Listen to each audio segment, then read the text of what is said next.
Hey, welcome! We are about to take a deep dive, literally, into the ocean's alphabet.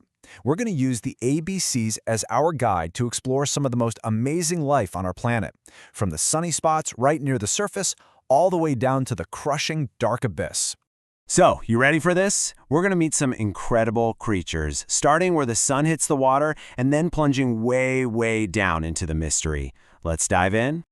Okay, so we're starting our trip in the shallows. You can think of this place as the ocean's bright, busy city center. It's where the sunlight fuels this incredible explosion of life, making it the absolute perfect place to kick off our alphabet. And that brings us to our very first letter. Kicking us off, we've got the letter A. Any ideas? Angelfish? Algae, maybe? Well, let's find out. A is for anemone. Now, I know what you're thinking. It looks just like this delicate, beautiful underwater flower, right? But don't let those looks fool you. This is actually a predator, an animal that's closely related to jellyfish and corals. Yeah, talk about a beautiful deception. It looks like a flower, but it acts like a hunter. You see those gorgeous flowing tentacles? They are armed with thousands of tiny, venomous stinging cells. And of course, it's famous for that classic partnership with clownfish. They live right in there, totally safe.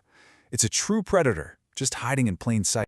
The anemone is a perfect example of a resident of what scientists call the sunlit zone. And it's pretty much what it sounds like. It's the top layer of the ocean where all the sunlight can get through, which fuels photosynthesis and supports almost all the marine life you're familiar with.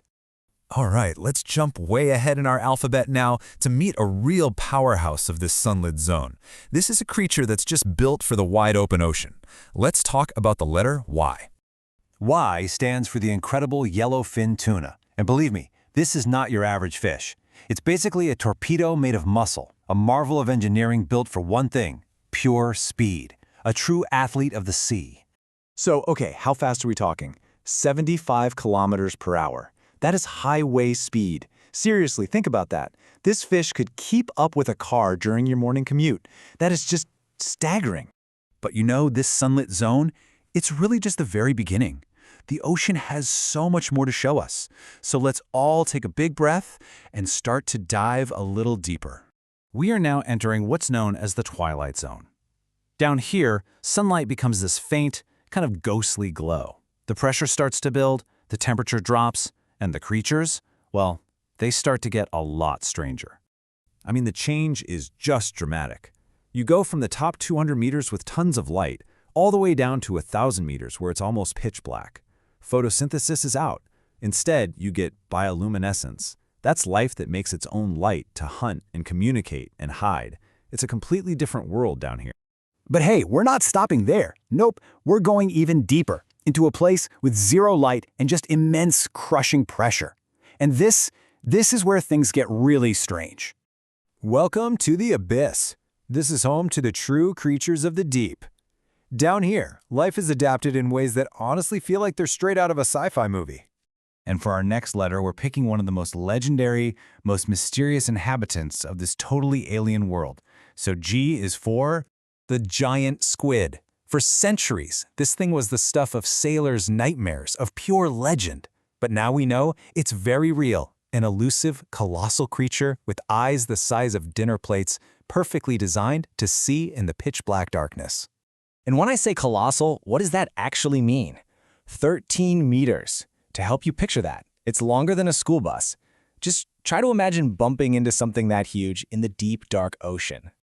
You know, this quote just says it all. The giant squid is the embodiment of the deep, dark, and mysterious ocean.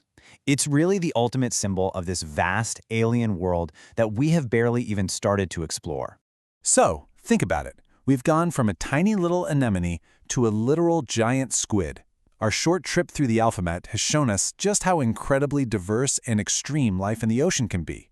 It truly is a vast, mostly unseen world. The sheer scale of life here is just mind-boggling. You've got the tiny anemone on one end. Then you have the 2-meter yellowfin tuna. And then, completely dwarfing both of them, is the 13-meter giant squid. The variety in size alone is just staggering. So, what does a quick journey like this really show us? Well, first, that the ocean's diversity is just unbelievable. And second, that life will always find a way to adapt and thrive even in the most extreme conditions you can imagine. It also reminds us that a single alphabet, well, it's not nearly long enough to capture all the wonders that are still out there, waiting to be found. And if you remember just one number from all of this, let it be this one, 95%. That is how much of our planet's underwater world is still completely, totally unexplored. The pressure, the darkness, it makes it an incredible challenge. We literally know more about the surface of the moon than we do about our own planet's deep oceans. And really, that brings us to the final question. With so much of our own world still a complete mystery, what incredible, undiscovered creature will the letter Z stand for tomorrow? What discovery is just waiting for us, right now, somewhere down there in the dark? Thanks for exploring with us.